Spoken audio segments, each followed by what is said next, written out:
Okay, welcome everybody back to another Cutaway Security ICS Infosec Chat Friday. I never get it right.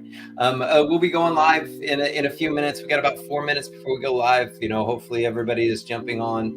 This is kind of getting ready. Everybody on LinkedIn, YouTube, and Twitter are coming on board, and did a little bit of different time right now. So it's let's wait till the top of the hour, make sure everybody gets here. So appreciate everybody being here. Say hi in the chat. We're watching that, both Brandon and myself, and we'll get started in about 2.5 minutes.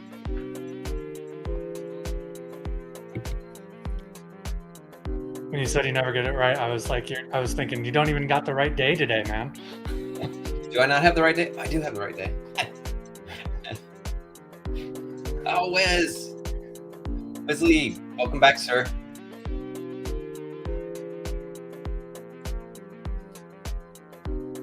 I'm sorry I didn't get to spend more time with you at the ICS Summit. And you were smart to wear your mask from the get-go and the whole way through. Of course, everybody knew that I got sick at the summit. I saw people giving me wide berth walking around. I was walking around with a mask after that, and they were giving me, I'd see them and they'd like make eye contact, like, and then walk away. They just go on the other side of the, the lobby. Yep.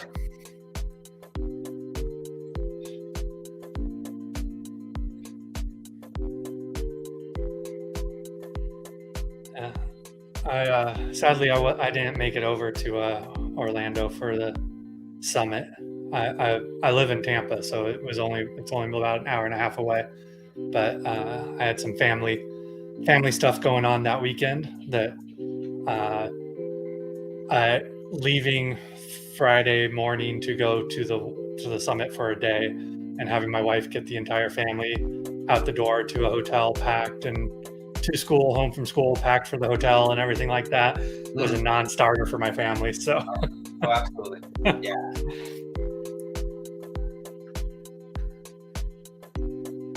Totally get that. Had to turn the fan on. It's getting a little warm in here. Morning sun's coming up, or already up, beating down on me, I guess. Are you still in a heat wave? Are you guys still under extreme heat warnings? No, but I'll talk about that in just a second. I'm about to be in a heat wave. I'll talk about that in a second.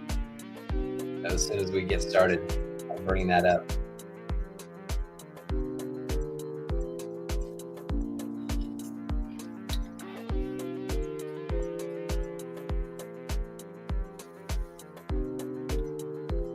And let's go ahead and get that music on. About to get started. Get back to the comments.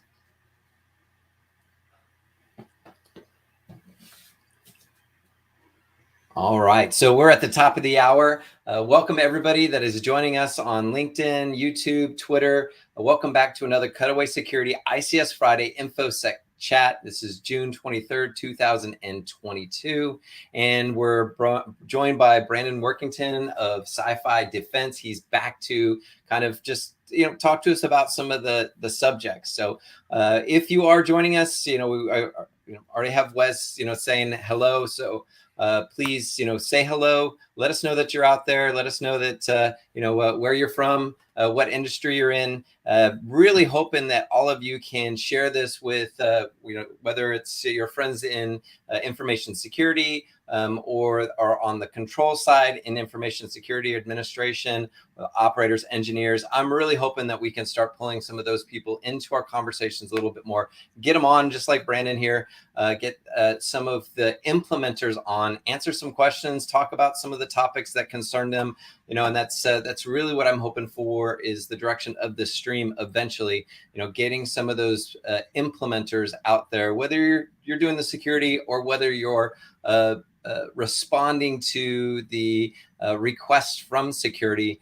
I think it's important to, everybody has a voice, and everybody's interested in what the challenges are. And that's the goal of this InfoSec chat, is to have that. So welcome back, everybody. I really appreciate you joining. Please like and subscribe to the channel. It really helps. If we can get 100 subscribers, then I can get on the YouTube, then I can actually banner it, and get a URL that is associated with the with Cutaway Security, rather than just being a blob. That's what I'm hoping for. We're at 70 right now, last I checked, and hoping to hit 100. But yeah, so like and subscribe if you can. I really appreciate it. So always we start off with Cutaway Security activities. What do we do? Still working on the same project. Probably what I want to talk about is project management.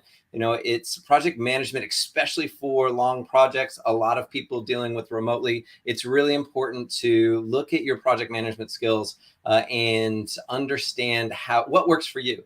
In other words, the things that I do to manage my project, and actually a lot of the stuff I use the tools that are common. I don't pay for a service online. Certainly, if you have one online, or track things with some of the Microsoft projects, I just use Excel for a lot of things. And but what I do is I like to highlight things. In other words, we are humans, we're visual.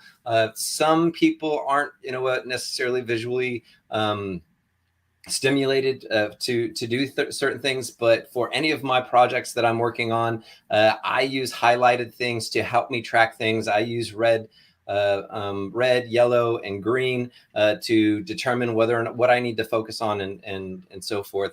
And so that's kind of one of the biggest things that I've dealt with in the last couple of weeks, is actually for a long project with a lot of people, a lot of moving things.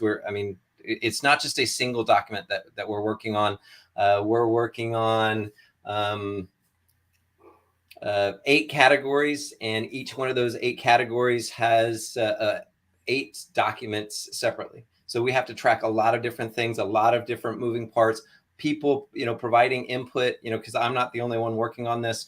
So finding out what works for you, leveraging that, and if it's not working, ask questions and figure out how to improve it. That's project management is important for what we're doing. And that's not just information security, that's any project.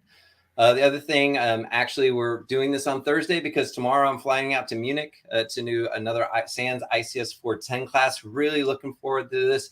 This is kind of one of those bucket list things, like, checking the bucket list, going to Germany and, just seeing what they have to offer. Hopefully, if I get there in time, I'll have a little bit of extra time to walk around Munich, maybe have a beer or two, since I'm there. But certainly it's going to be a lot of fun there.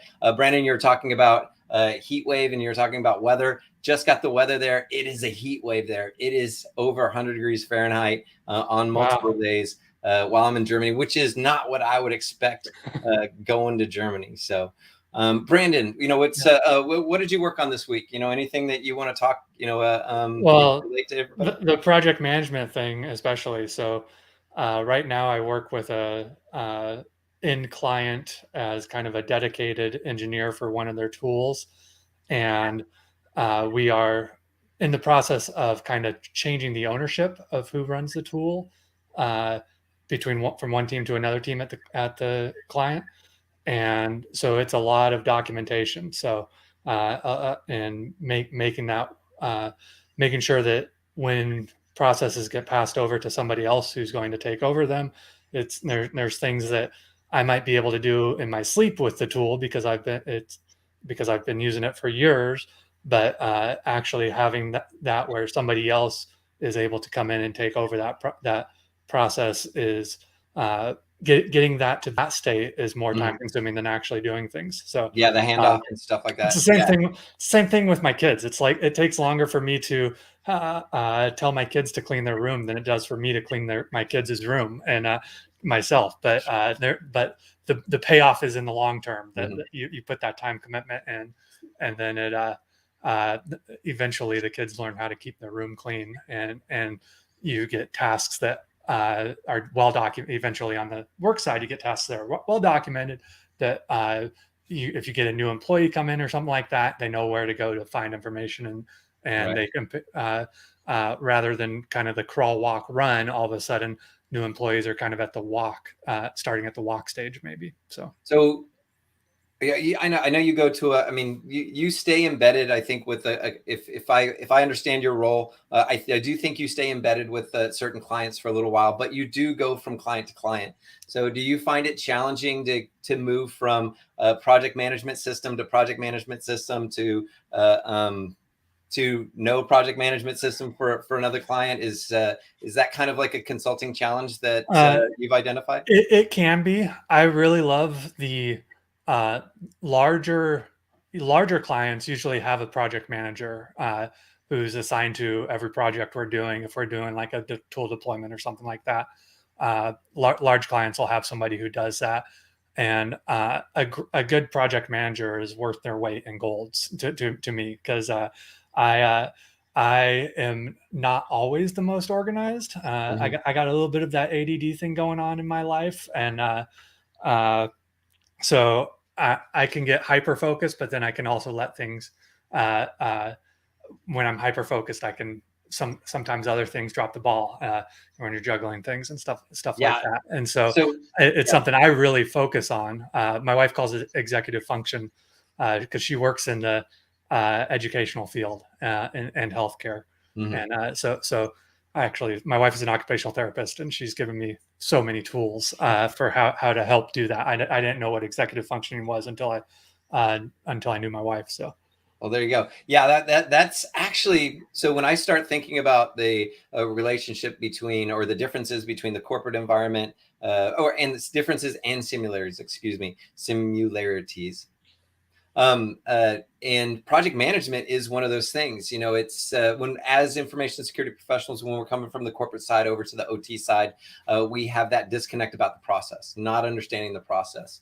And project managers, especially new ones, when they first get into tech, they might be used to, and a lot of them are coming from, different areas, whether it's just straight out of school, or they are working for a development team, or administration team or something like that. But having that knowledge around technology, integrating with the actual administrators or the security teams, or whoever they're doing with, integrating with, to manage the process, not just getting a list of tasks with timelines and who's responsible and following up on it, understanding what those technical things entail, and not necessarily how to do it, but I just call it calling BS on it. It's being able to, look at somebody and them telling you that, hey, I won't be able to do this for this long, um, and being able to say, well, that's not really my experience. So embedding yourself into the people that are actually doing the jobs is important, and it's a good corollary for IT and Infosec, going into the control environments. They need to do that too. So there's definitely a relationship there, which means that project managers need to understand both security and the process itself as well, so that they can understand how it's important. Stakeholders, it's the Yeah. word I was looking for, proper stakeholders. So yeah, I mean, very interesting, and I appreciate that. So let's get back to our agenda, because Brandon, I mentioned that I was going to talk about something. I know that you have some experience with ForeScout, so I kind of reached out to you. I was just like, hey, there's a ForeScout report out. And for those of you that aren't familiar, there's the links right there. It's probably easier to Google OT Icefall and ForeScout, but I put the links in there. That link right there is, let me actually go over. We've got the capabilities to share the tab. So let's do that. So let's share our Chrome tab. And basically what this is a blog post about OT Icefall, 56 vulnerabilities. Once again, one of those named vulnerability releases. Instead of just being a single vulnerability, this is, I guess, associated with a dump of 56 vulnerabilities across many different products. Bentley Nevada, Emerson, Honeywell, so on and so forth. Yokogawa, so DCS, building automation and so forth. So you can read through this. I'm not going to read through this, but this is actually pointing back to a more detailed report. And let me share that. So just a more detailed report that outlines the different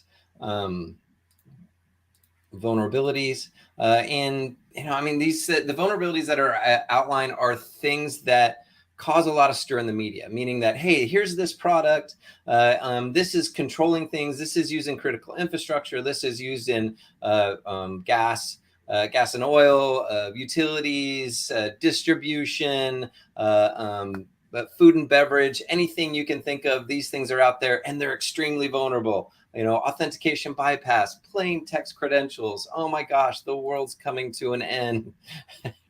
So, Brandon, what were your initial thoughts when you read this report? So, full disclosure, I did work for ForeScout, and then before ForeScout Security Matters, who was bought by ForeScout. That's how I joined them.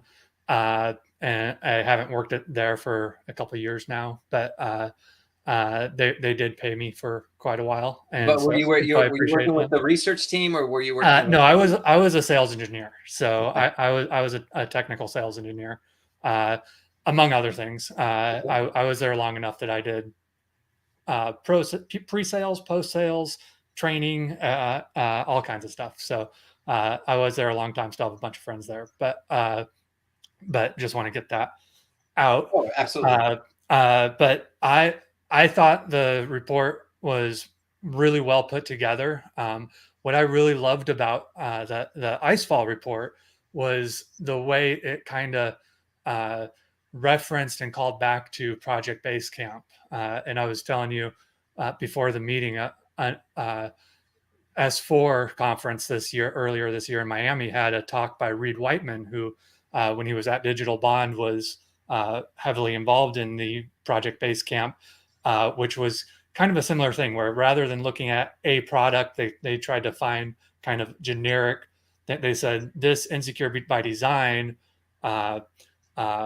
umbrella captures multiple products and multiple issues, and we want to shine light on this broad issue rather than trying to just hit a CVE and hit individual things.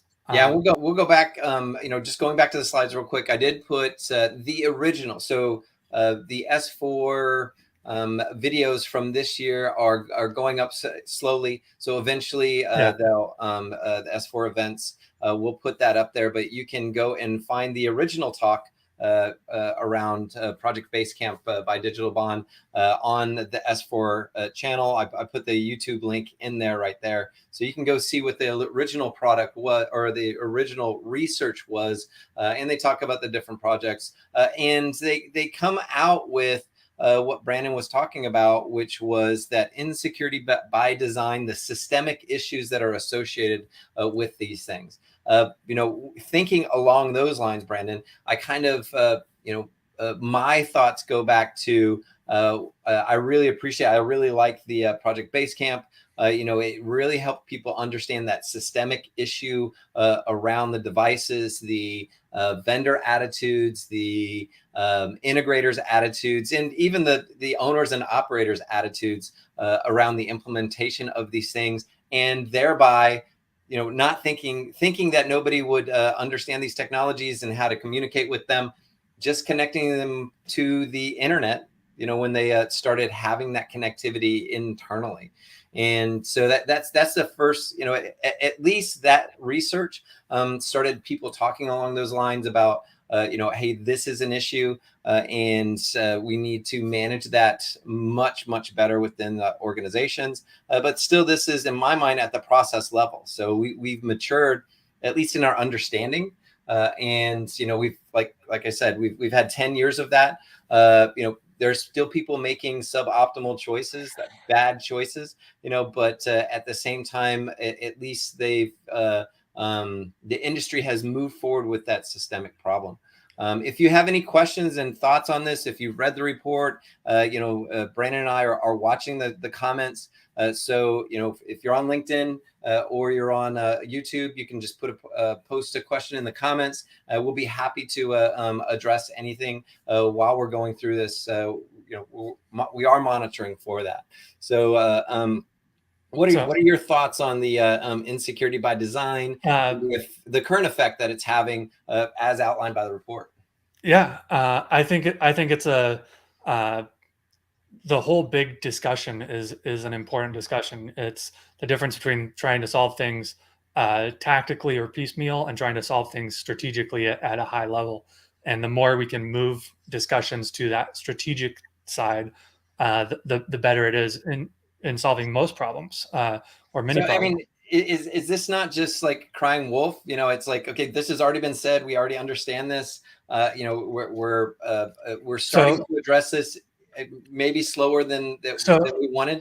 I think that the 56 or 58 CVEs or whatever it is, I think that is a legitimate gripe that yes, it could be crying wolf. We know that these PLCs, these controllers are not built in a secure manner or designed in a secure manner. What I think is getting kind of lost in the number of CVEs gets the news and the industries and stuff. But what I think is getting lost in it was, and there's a short section in the report where they actually talk about security certification levels and the products that they analyzed, which are also have security certification levels of 1, 2, or 3, or whatever it is, or from the IEC 62443 or a couple other things that they had. And I love like analogies and literature and writing and stuff like that. And the whole Basecamp thing, based on being the first camp when you go to scale Mount Everest, is Basecamp, and that's where the naming came from. Well, the second camp when you climb is Icefall is the name of that camp, and so that's where the name of the Icefall vulnerabilities came from. I loved how ForeScout kind of like built off of the Basecamp theme on that. And I think some of that is getting missing though, because I think really that the area around security certifications and what do they really mean, and are they worth what you think they get? And let me ask you a question around that. Let me pull that apart a little bit, and because there's and I'll have to reread the report and I'll have to look at what those certifications that they specified are. But there's certifications for devices, there's certifications for software, and then there's certifications for programs.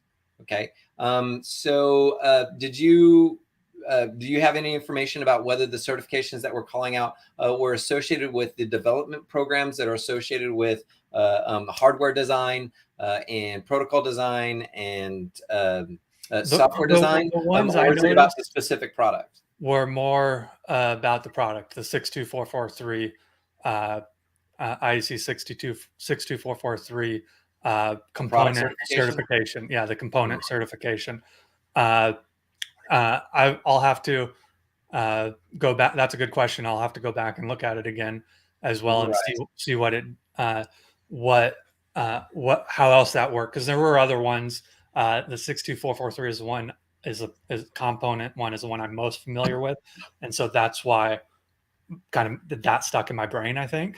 Right, and there were other ones. I do think we need to be careful. We need to be careful when we're looking at those certifications and talking about them, because there are different types of certifications for an organization.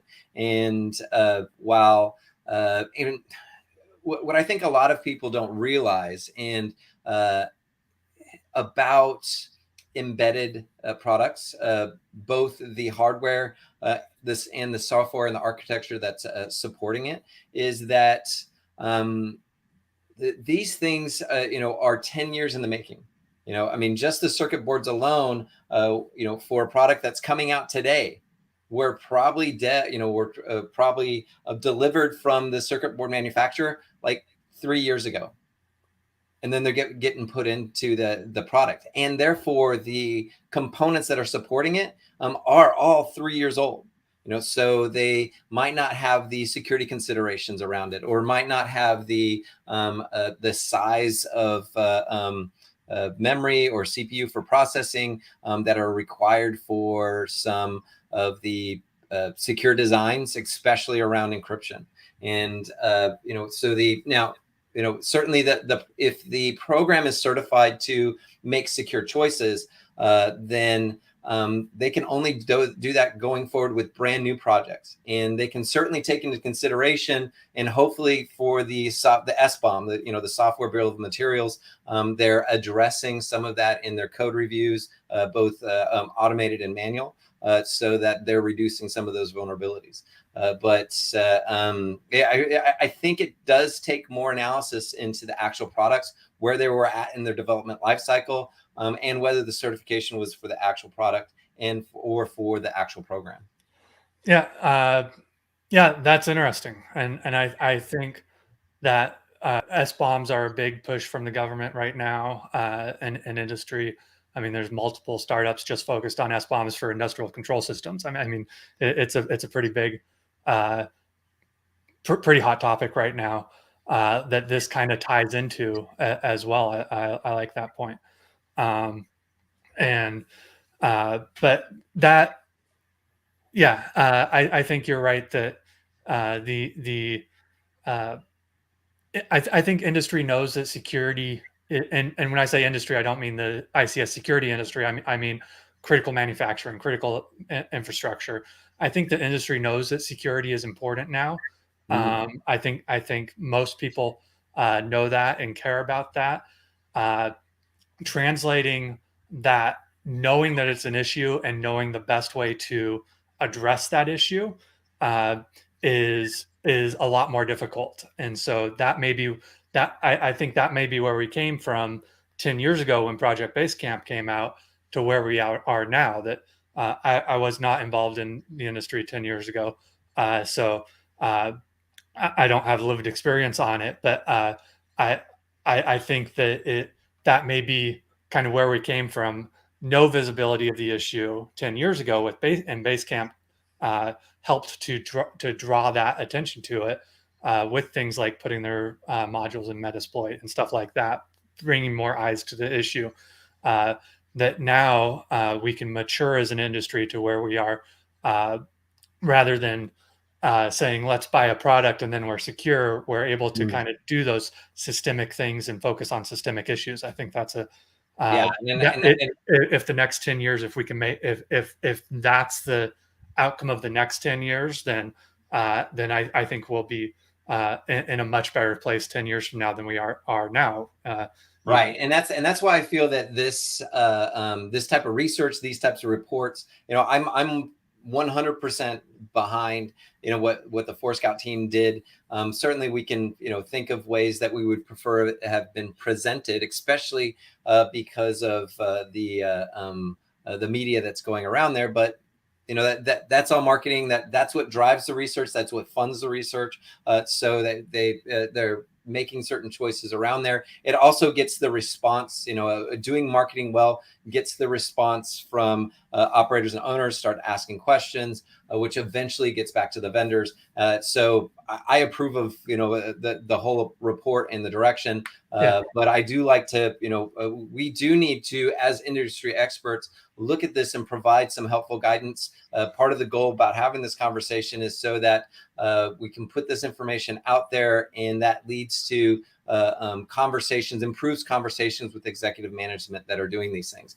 Going back to your systemic issue, that's why I put in there, that third bullet: prevent, detect, respond. And that I talk about this all the time. It's certainly one of the things when I'm doing the ICS 410 class, I say every single day, because the way to manage these things, it's yes, these things are a concern, but we can leverage this information to understand how to architect and protect the process. Honestly, anybody that is in your network that can take advantage of any of these vulnerabilities, you've got bigger problems than just these vulnerabilities. You actually have an implementation problem.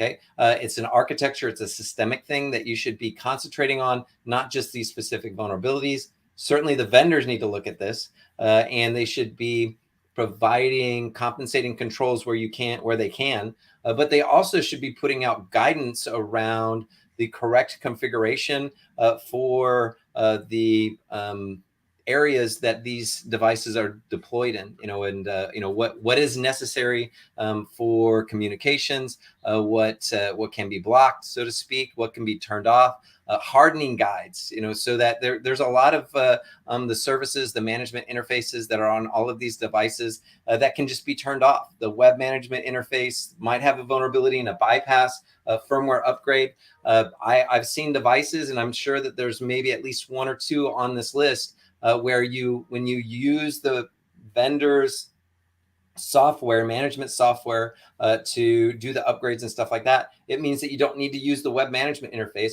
which means you can turn that off on the device. But a lot of times that configuration setting isn't done during the implementation because nobody knows any better. Nobody asked about it. Yeah. Exactly. So, or I leave it on because if it was on by default, it was supposed to be on, right? So, it's those questions, those requirements for limiting the attack surface, but also correctly architecting. Maybe you can't turn it off, but you can block HTTP from your level 3 environment down to your process environment. So they have to be actually in that process environment to leverage that. Okay. All right. And so that's the prevent. And then you should understand that, hey, nobody should be using that web interface. Well, if we had some net flow information from that local subnet, and all of a sudden we started seeing HTTP or HTTPS traffic to that device, we should be responding. So prevent, detect, and respond. Brandon, we're coming up on the last 2 minutes. I haven't seen any questions, from the chat. Hopefully, we've just been addressing those as we went along. So, yeah. Any final thoughts on the report? What do you think was what's your most important takeaway from the report and from this situation? I mean, for me, the most important takeaway, I think the certification issue, and I would love to see more research into that and more effort put around identifying where security certifications are effective and where they are not, and making that making that into a differentiator, and to where we're able to actually say not just that something is certified, but what that means. Yeah. So what you're saying is organizations need to understand the different certifications, whether it's for products or development, and leverage that in their vendor reviews. Because let's face it, that what you're talking about right there goes into the vendor review. How are we selecting our products that are doing things? How are we selecting vendors? How are we selecting our integrators, and so forth? And so certifications can be a valuable tool. But they need to be taken with a grain of salt. We need to understand how they're being implemented, how they apply to what we're making decisions on. So that's basically what you're saying, right? Yep. Yeah. Awesome. What else? What else do you have coming up? Anything interesting? Well, I'm traveling. I have a trip next week to go do some upgrades of some systems, and then actually the week after that, I'm going to North Carolina to see my oldest, who's in the Marines. So I know you're a former Marine. Nice. So well, tell him some five for me, and maybe we'll have him jump on, and we'll talk about how his day's going, how his week's going. That would be great. He asked if we could bring his brothers up and his brothers could stay. So I'm just a 10-hour chauffeur to North Carolina, and then I got an Airbnb on the beach to work out of while he hosts his brothers for the week. So and that's the great thing about remote, is that if you're able to do that, if you have the proclivity to be able to work remotely, I know a good buddy of mine does that with his family. He can do it. So, but I think it's great for our line of work. Hey, Brandon, I really appreciate you coming on thanks for inviting me, Don, and thanks for doing this and all you do to build the community. I appreciate it. Wes, thank you for jumping on. It was good to see you, sir. And hope to see you back. For everybody out there on LinkedIn, YouTube, and Twitter, hey, thanks for joining us. If you do have any questions, reach out to us. As Brandon mentioned, we have a Cutaway Security Discord, so reach out to me on LinkedIn if you'd like to join that, just to talk about some of these topics. We can certainly point you to some industry experts around this, not just me, but I am there. And we've got some other Discords that we can point you to if you need to talk to some actual OT people that are implementing these things, and get to a broader community. So let me know. Just reach out. Brandon, thanks again for joining us. It's good to hear from everybody, and hopefully everybody has a great week. Take care. All right. Thank you.